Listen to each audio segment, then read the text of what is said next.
Hello, everybody. Welcome to our third installment of everybody's favorite weekly series, Watch Your Professor Grade. We got six more assignments we're going to grade this time. Let's get into our first one. In this problem, we're defining some open set. It's actually an open interval, O sub n, between negative 1 over n and 1 over n. And we're looking at the intersection at all of these ONs and trying to decide if it is an open set. We're going to add to the homework issues something which is, it's not really a proof writing homework issue. But it's something, at least in my class, that I've mentioned before and which you got to know, which is you need to choose your problems, your proof problems, from the proofs section. All right, so this is coming from the concepts and calculations section, and that's not actually where we're trying to pull all of our problems from. But having said that, so you'll want to resubmit a problem that is different from this one, but there's probably some instructive things in here that we can go through. So first, just from a LaTeX point of view, let me paste in here the original problem. Okay, so you can see, we'll move this over here. I use kind of a fancy O here, and it's been trying to reproduce just as a sort of a larger uppercase O. The way you get this fancy O is to go into the math calligraphy mode, which is done by mathcal O. Another thing you'll notice is that the parentheses here aren't quite large enough for the fractions that are on the inside. And this is always a pain, but there's a way around that whenever you're going to use fractions. Now, you'll notice my fractions look a little bit bigger here, and there's a good chance that the author used /frac to get their fraction, which is fine. There's nothing wrong with the way they wrote their fractions here. I used a version which in line is going to be a little bit bigger. I just put a D in front. The D stands for basically for display mode, which is when you'd put it on its own line, and it's typically going to make those fractions a lot bigger. It's kind of a personal choice, right? What you think. I usually like the bigger looking ones unless there's spacing issues. Or if I'm, say, fractions within fractions. But there's good reasons not to use the big ones, right? Because you can see it takes up a lot of space vertically. So there's no like right or wrong in general. But whether you use the regular frac or the dfrac, you're going to get fractions which are larger than a normal size parenthesis. And so the way that you fix that is by putting /left in front of the parenthesis on the left and /right in front of the parenthesis on the right. And what that does is it tells it resize the parenthesis to match what's going on inside the parentheses. All right, sorry, the parenthesis. Okay, another thing that you might consider here, you notice the n greater than or equal to 1 is kind of sitting off to the right of this intersection symbol, which also looks fairly small compared to the O. And that's because if you use the command cup to give yourself an intersection, that's going to be not, excuse me, not a huge character. If you want it to be a little bit bigger, you can do big cup. And after you do the big cup, then you're able to actually, when you do your underscore, this will actually move the n greater than or equal to 1 underneath the intersection symbol. Or at least it will if you give it a little help. So once you do this big cup, then you can put in the command \limits. Then you can do your underscore n greater than or equal to 1. And this is going to turn into a bigger intersection symbol, and it will move the n greater than or equal to 1 underneath.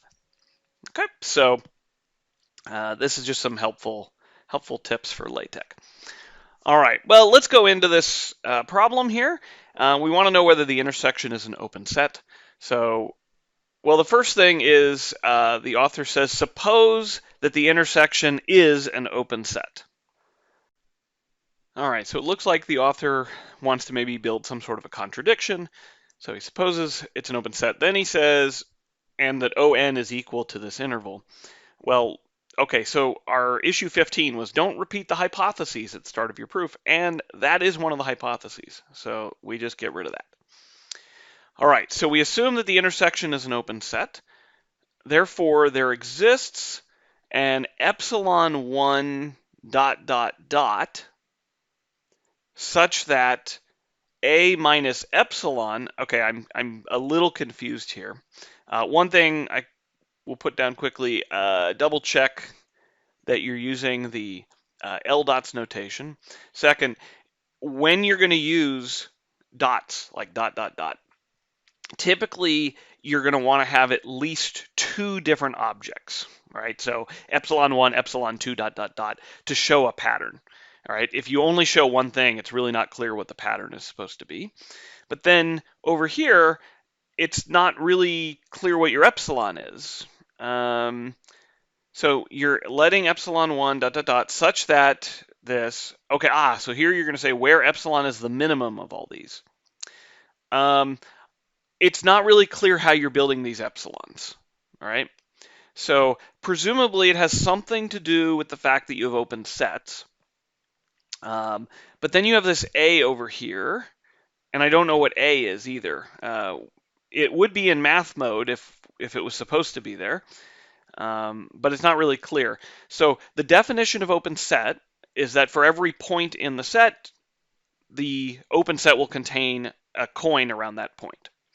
So if you're saying that A is some element in each of these open sets, so maybe that's what you're trying to get at. Maybe you're trying to say, let A be in the intersection. Okay, that could be. And then you're saying, okay, well, if it's in the intersection, then it's in each of these open sets.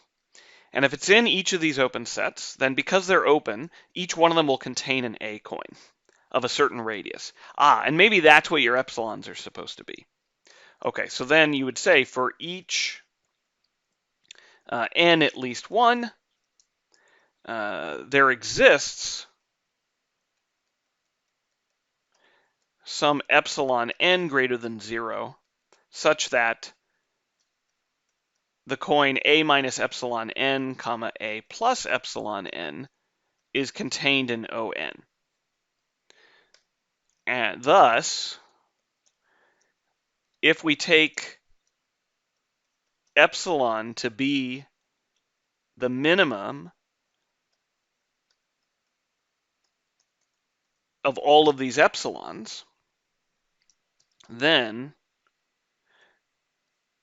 the interval or the A coin of radius epsilon is going to be contained in, well, you could say in ON for each n, or you just say it's going to be contained in the intersection.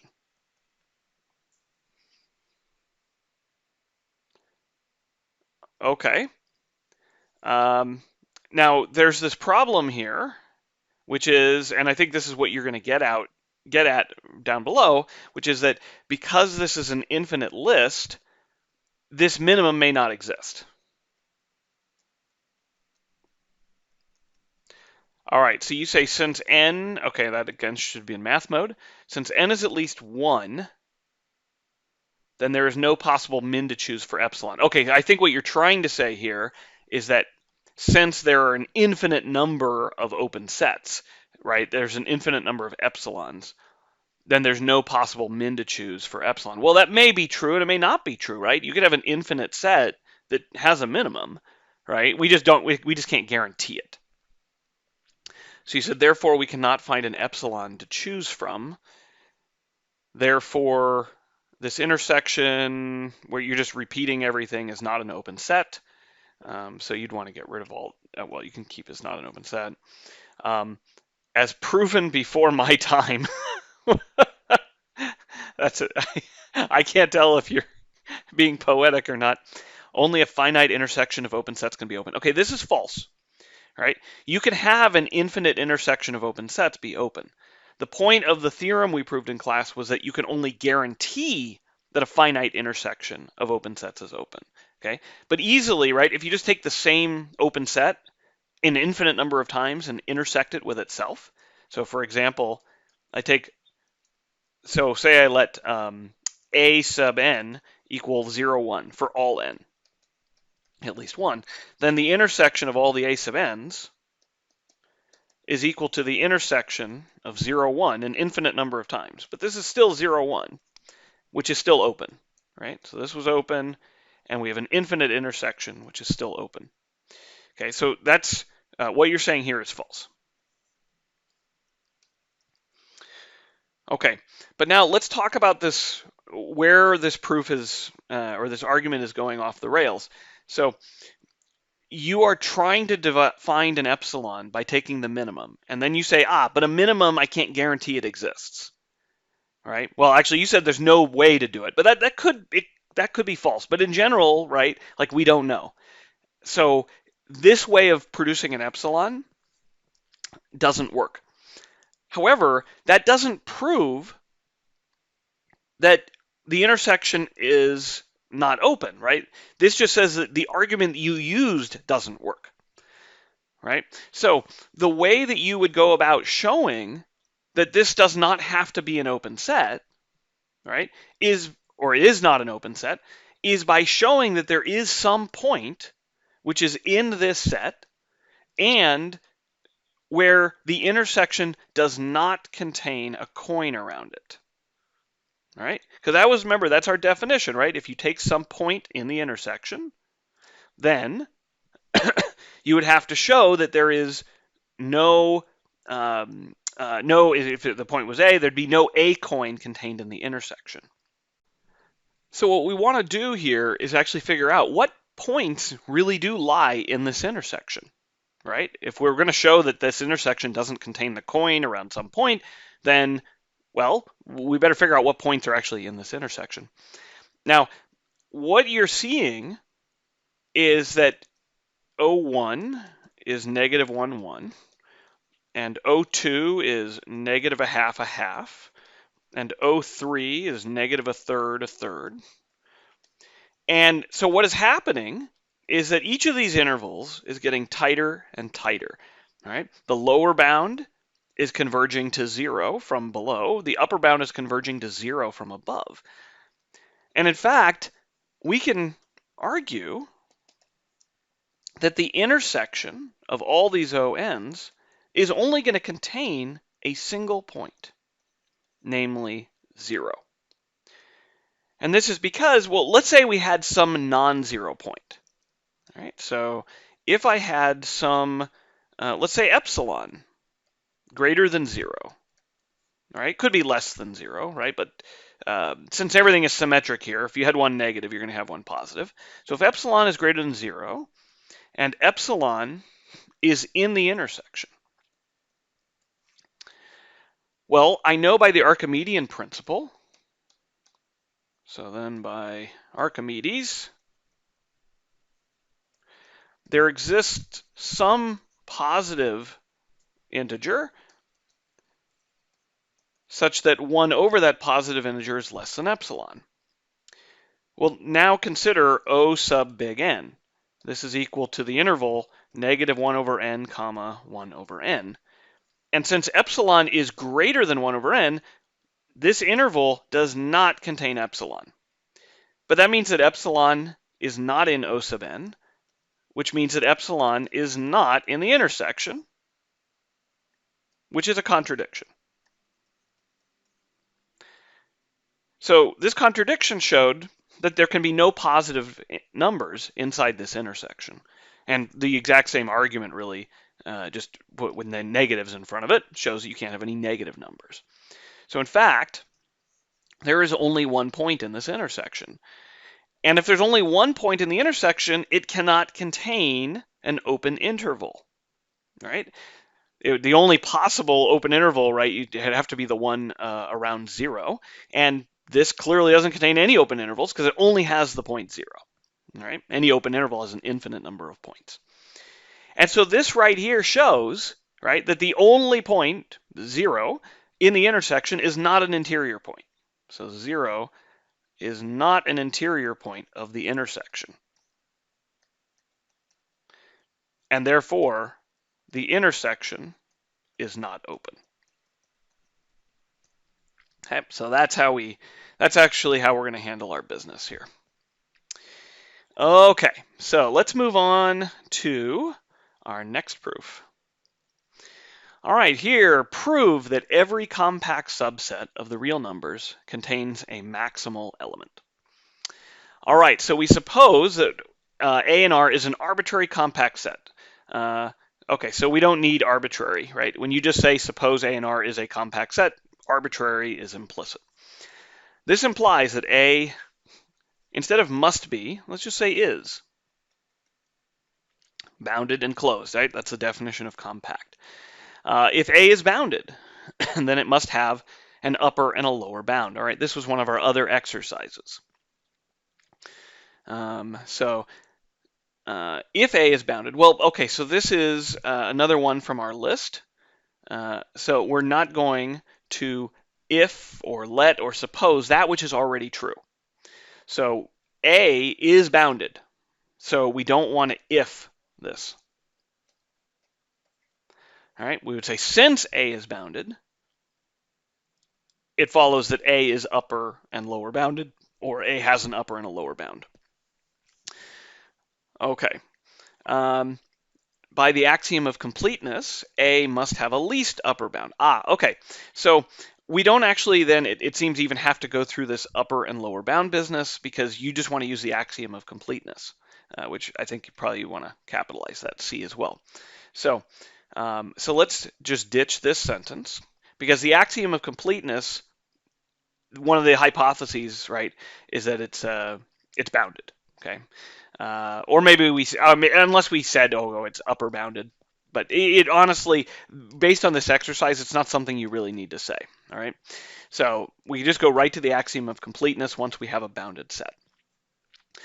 So by the axiom of completeness, A has, we can leave that in there, a least upper bound, comma, and then this soup, right? This is one of our ones from last week.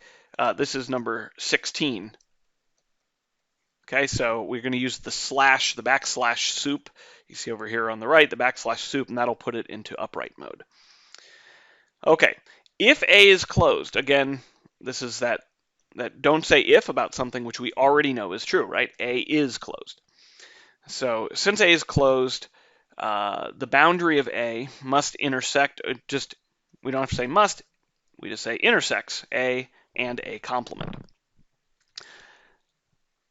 Okay, so strictly speaking, what you really want to say here is not that the boundary intersects both, but that, what is the actual statement? For each point in the boundary, every coin around that point intersects A and A complement.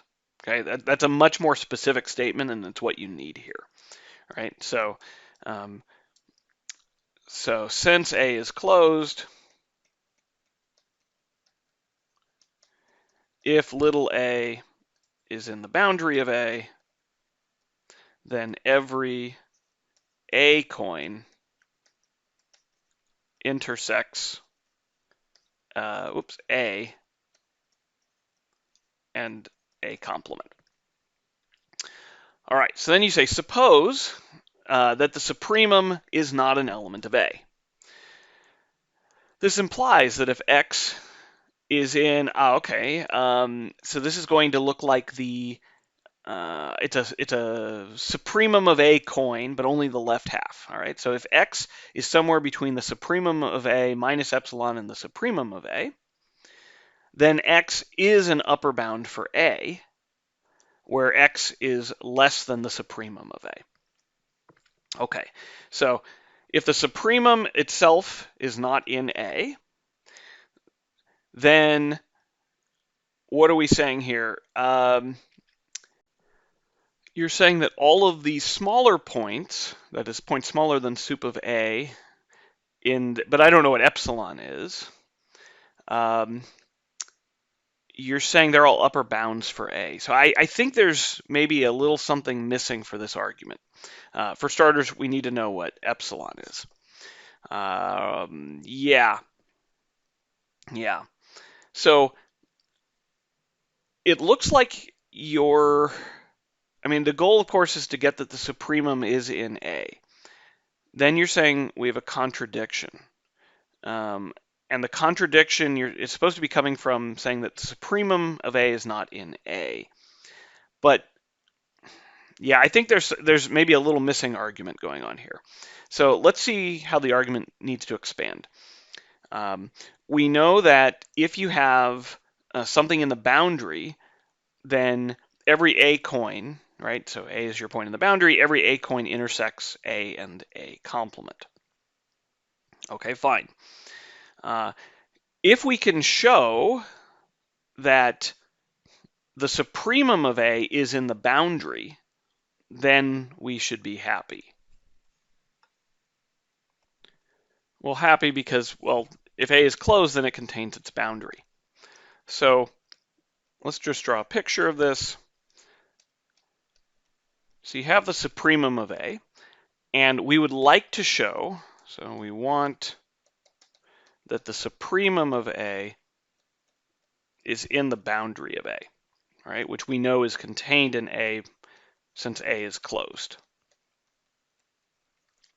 Okay, so to check whether or not the supremum is in the boundary, we need to show that every sup of A coin intersects both A and A complement. So we just choose an arbitrary one. All right, so here there is some epsilon. Sup of A minus epsilon, right? So we choose any epsilon greater than 0. Okay, so we make that explicit.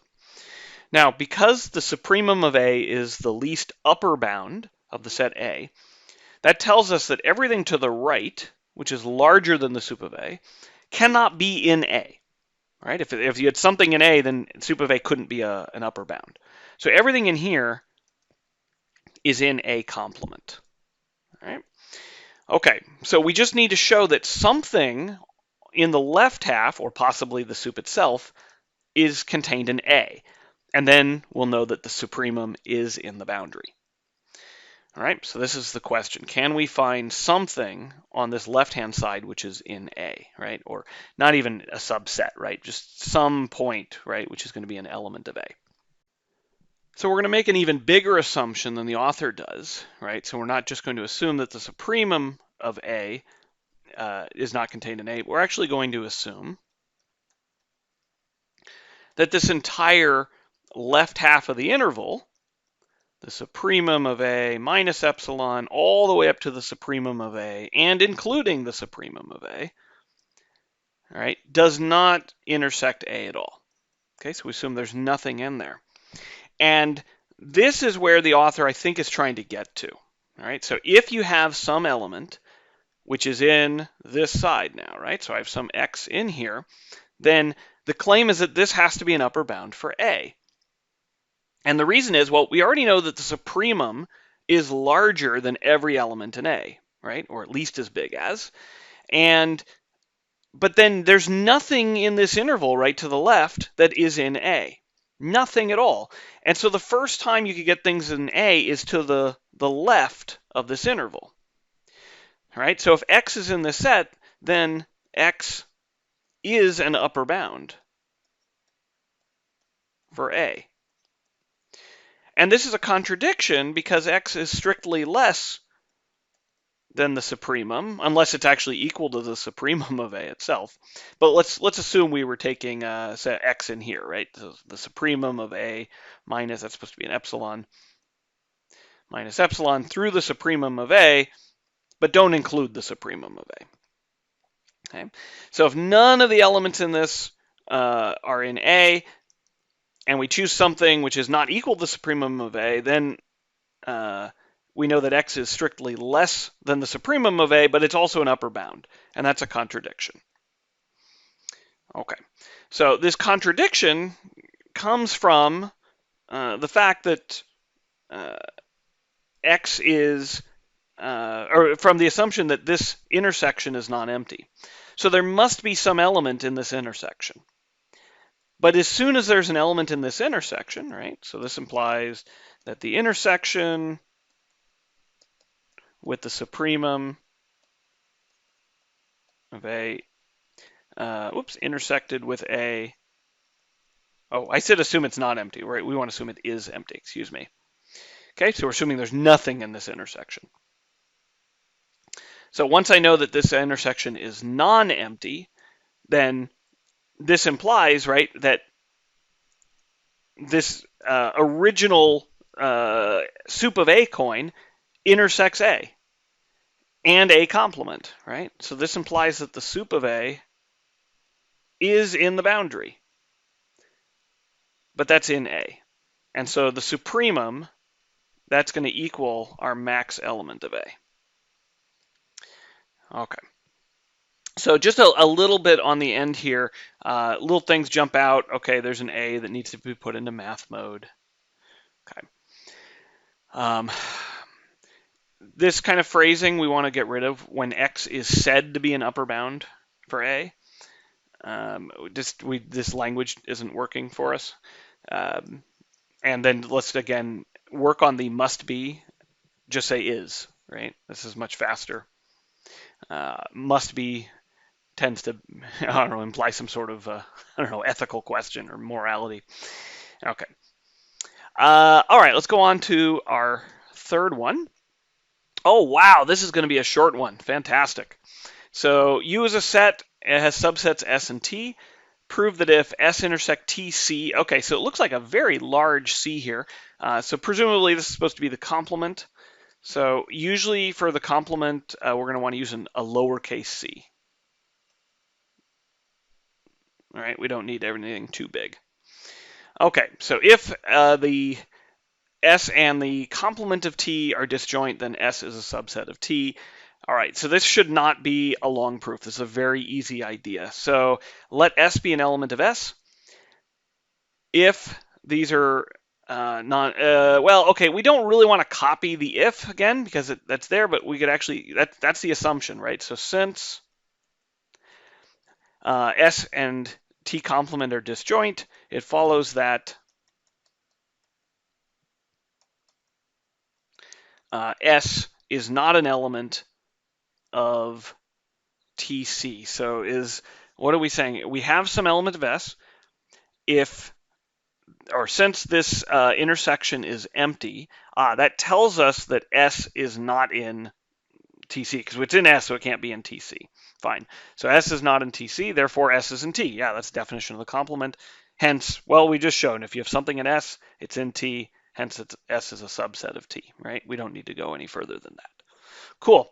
What I really like here is that this is a straightforward proof, and the author has not turned it into a 5-sentence proof, thinking, oh, I can't turn in one line, right? Oh, the professor's going to hate that. No, you make the proof the length that it's supposed to be. One thing I would ask, though, get rid of the space that you have, or the extra carriage return. So usually you probably had S subset of T, and then there was a space, and then you had end proof in your code. So if you get rid of this spacing right here, then this box goes up to the end of the line, which saves you a little bit of space. All right, let's go to number 4. Okay, another nice short one. All right, without using the fact that the complement of an open set is a closed set, prove that if S is a subset of the reals such that L of S is contained in S, so S contains its limit points, then the complement of S is open.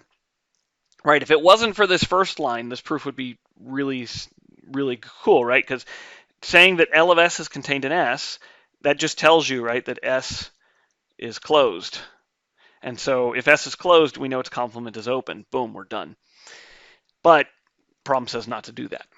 All right, so to show that this is open, the author says, okay, take some element in the complement. Beautiful. So A is not in S. Well, that's true, although I don't know that we need to write that. But let's just leave it there for now. Okay, again, this is this whole don't if things that we know are already true. So this was our number 9 over here. Don't let if or suppose that which is already true. Okay, so number 9. So as L of S is contained in S, it follows that A is not in L of S, right? Because we know A is not an element of S. So if it was a limit point, then it would be in S. Okay, so this is fair. Okay, fine. So A is not a limit point. This implies that there exists some punctured A coin. All right, so this A needs to be in math mode, such that okay, so what you'd probably want to say is actually insert what you're going to call the A coin. So some punctured A coin, A minus lambda, A plus lambda, because you haven't introduced the coin yet, such that the intersection of this coin with S is not empty. Okay, so why is this? Well, the definition of a limit point, so A what is a limit point if every punctured A coin intersects with S. And so here we should be saying there is a punctured A coin that does not intersect with S. So I think this is probably supposed to be is empty. Okay, not this says it's not empty, so there is something in the intersection, but we want to show actually there is a punctured A coin that doesn't intersect with S. Yeah, and that's where this line then comes from, right? So if this had been an equality instead of a not equal, then you'd be able to say, it has no intersection with S, which means this must completely lie in the complement.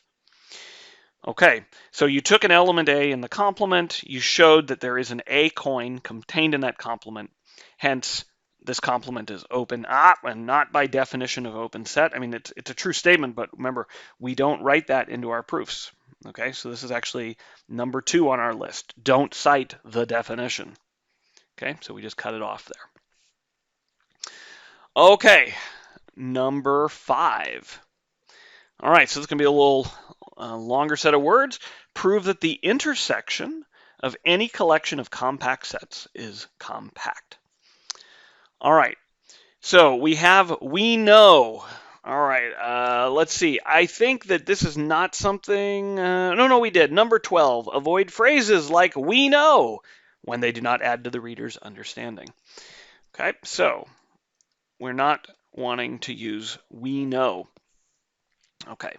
Now, let's see. The point, though, you're saying the intersection of any collection of closed sets is closed. Okay, that's a true statement. So on the grounds that compact sets are closed, we then have the intersection of compact set. Probably sets here is also closed. So let's try to tighten this up a bit, okay, and maybe put these in the right order. So what you can do is say, okay, well, we haven't, we have some intersection of compact sets. As each compact set is closed, the intersection of any collection of compact sets is also an intersection of a collection of closed sets, and hence is closed. Okay, so you, instead of stating this as a separate line and then reintroducing it, you can just put it all kind of into one sentence. You can just cite this, right? As compact sets are closed, and as the intersection of any collection of closed sets is closed, the intersection of any collection of compact sets is also closed. Don't tell me what we need to prove. Yeah, and this is what you're saying doesn't make sense anyway, right? We need to prove that any closed subset of a compact set is also compact. Well, we don't need to prove that, all right? It might be true what you're saying, but that's not what we necessarily need to prove. It may be what you want to prove, but it's not what we need to prove, right? We just need to prove that the intersection of compact sets is compact. Okay. So So let's do that though. We have an intersection. We know that it's closed. This needs to go into math mode. In fact, all of these guys here, right? You see tons and tons and tons of these things. All right, all need to go into math mode. Fine.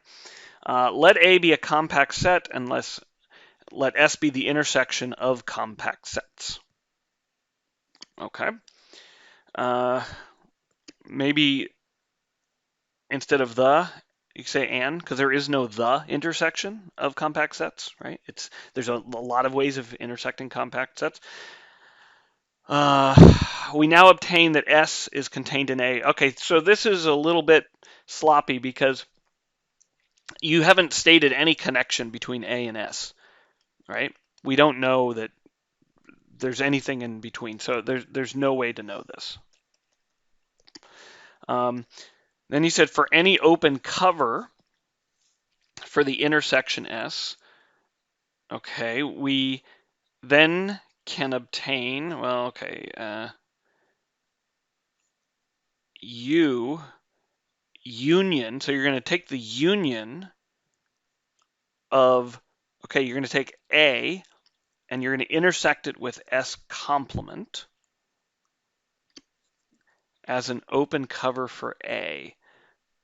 Yeah, this is going to take a little bit of arguing, all right? So I don't think you have enough detail in here to justify this. We now have a finite cover for S due to the fact that A is compact. Not really seeing,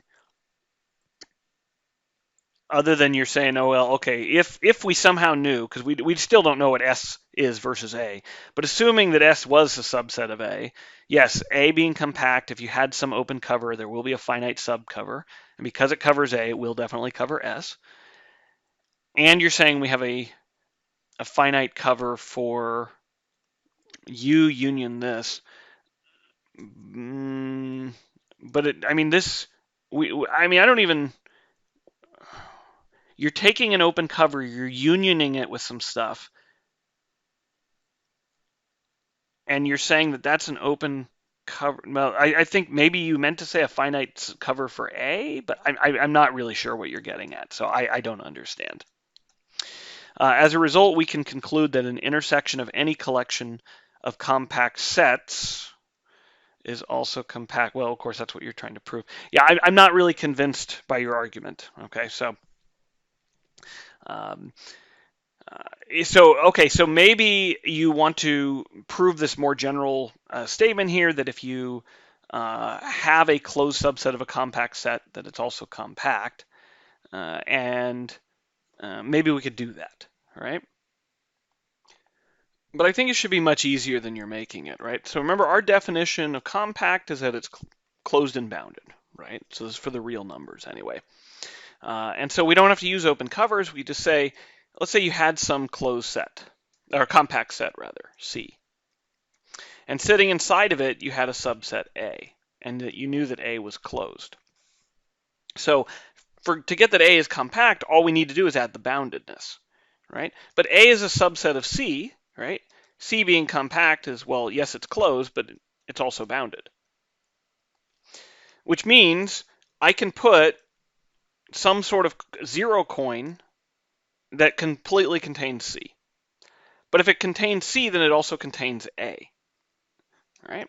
So the general statement actually is if A is contained in C and C is bounded, then A is bounded.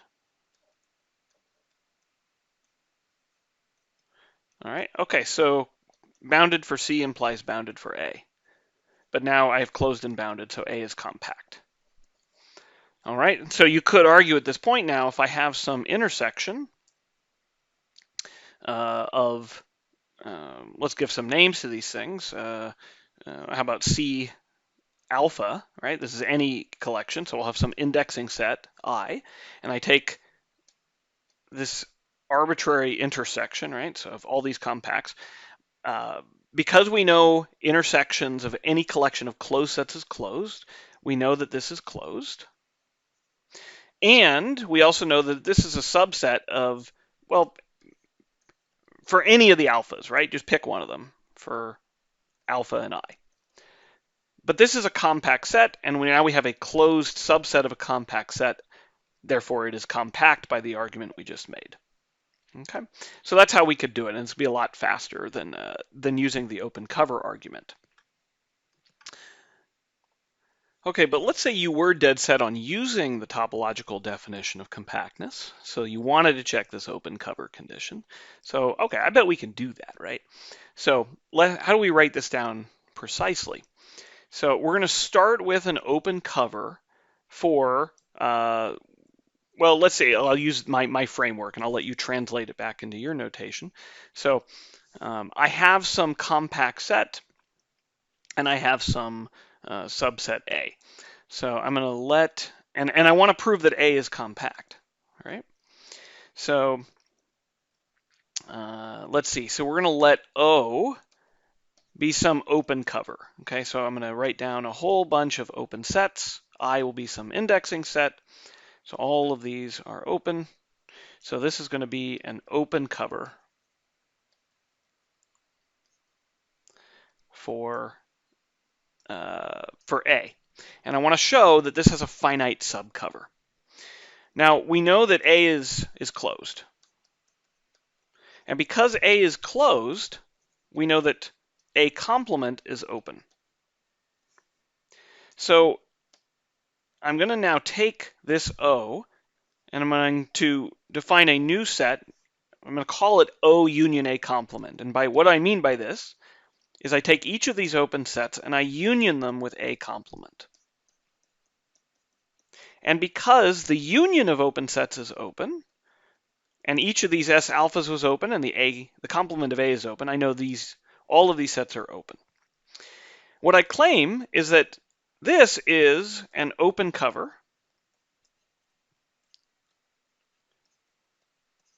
for C. And that's because, well, A is some subset of C. So already the S alphas, being an open cover for A, give me everything in A. And then if I throw in everything that's not in A, which is what happens here, then I'm getting everything else, right, which must include the missing elements from C. So this is an open cover for C. But C is compact. And so if I have an open cover for a compact set, I get a finite subcover. So this means that there exists a specific set, S1 through Sn, inside of O, such that if I take S1 union A complement, S2 union A complement, through Sn union A complement, that this is a finite subcover for C. All right? So C is compact, I have an open cover, I can choose just some finite collection of them, which still covers C. Okay, but now, what if I just get rid of all these A complement bits, right? And I just consider S1 through Sn. I'm supposed to originally cover everything in C, and then I'm getting rid of elements, but all of those elements have the property that they're not in A. So any of the elements I already had that were in A, they're still there. They're still there, right? I'm not getting rid of those. But I covered all of C, which means I covered A. So getting rid of the ACs, I still cover A. Okay, so this is a finite subcover for A, and a finite subcover of the original O, right, which was our open cover. Okay, and so because I was able to take an arbitrary open cover for A and show that a finite subcover existed, this implies that A is compact. Okay, so that's how we can actually do what I think the author was trying to do. All right, let's go on to the last one. All right, this is the same problem essentially, right? Yeah, without using the fact that the complement of an open set is closed set, prove that if you have a subset S that contains its limit points, then the complement, and again, right, try to use the lowercase c here, this complement is open. All right, so we said if Okay, this is this thing, right? Number 9, don't if that which is true. So we're assuming in the problem that we have a subset S that contains its limit points. So we don't if that. Then the boundary is contained in S. Well, that's a true story, although the symbol for the boundary is the partial derivative symbol. So that's \partial. It's not the delta symbol. Okay. I don't know that we're going to need this, but let's see. And let M be a limit point. Okay, this is kind of a run-on here. So if S contains its limit points, then S contains its boundary points. Maybe you'd want a period. Start over. Let M be a limit point such that every punctured B coin, I have no idea what B is. Maybe is B supposed to be M? It's supposed to be an M here. Such that okay, so the definition of a limit point is that if M is a limit point, then every punctured M coin will intersect S.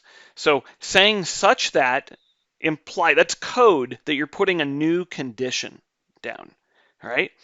But that's actually what is always the case. It isn't a new condition. All right, so let's add this actually to our list of issues, because I've definitely seen this a lot over the years. So don't use, such that unless you are introducing a new condition that must hold. Okay, so what we don't want to do is to say, let something be something such that when what comes after the such that is you saying, oh, this is what it means. Okay, so that is, don't use such that as a synonymous, let's say synonymous phrase for this means that. Okay, because that's not what such that is used for, right? In math, when we say such that, it's like let n be an integer such that n is at least 5, right?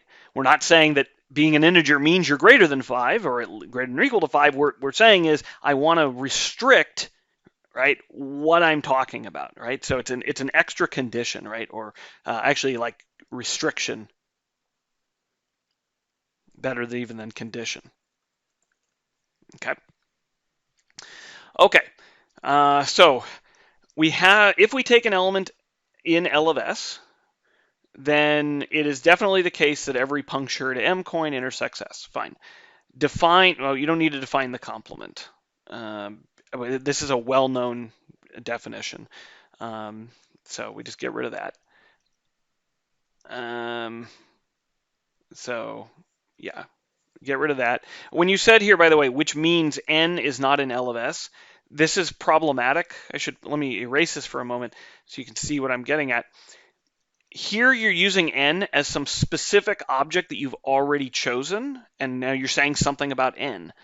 But the only time you've used N is as an arbitrary variable here, right? This is not a specific element of S, right? Or of whatever the of the real numbers. Okay, you're just saying over here the set of all objects that we're going to refer to as N, not that I have a specific N. Okay, so but we don't want this anyway. Well, let's get rid of next here. There exists, so you have to introduce an N if you want. So presumably you're talking about some N which is in the complement, okay? And you want to do that because to show that the complement of S is open, you need to choose an arbitrary element. So what we want is up here somewhere, right? Let, maybe in here, right? Let N be an element of the complement. Now, I would caution you against using this little n. So maybe use another letter. Simply because we typically are reserving n for counting, right? Like we're looking at some sequence of positive integers, right? And we're looking at a sequence a sub n. So maybe another letter would be more appropriate here. But I mean, certainly not mathematically wrong. So you let n be in the complement. Now your claim is that there exists an n coin, a punctured n coin, contained in S complement. All right. So why is that true? And of course, you said is an element of, but of course you would probably want to say is a subset of. Why? Why is this true? So, yeah, I'm not seeing it from what you've written already, right? So if you had something, so here's maybe where you need to talk about the L of S now, right? So you say, okay, let n be in the complement. Or maybe you could say if n is in the complement, then n is not an element of S,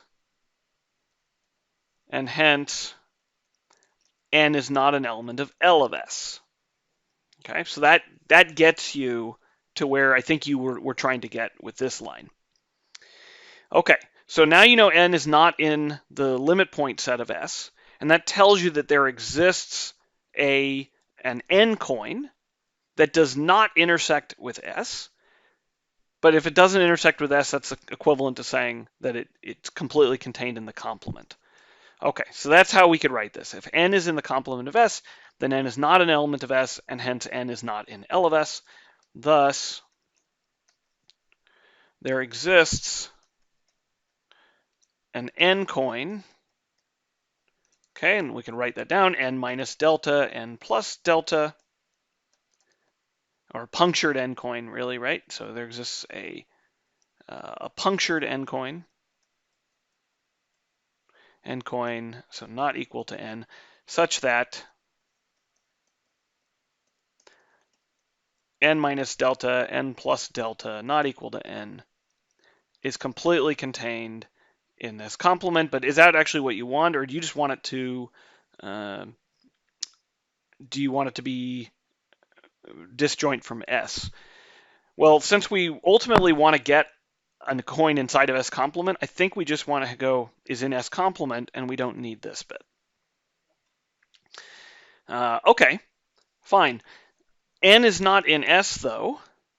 And so that means that if we add n to this punctured n coin, it will still be a subset of S complement.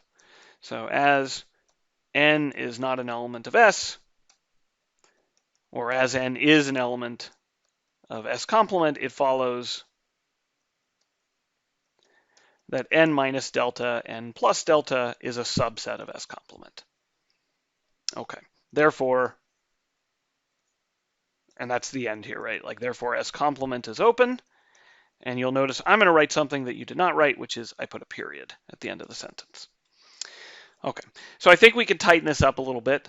I think all of the ideas are there, right? We just need to make this more precise. Okay, very good. So you'll notice we only had a couple of new issues pop up this time.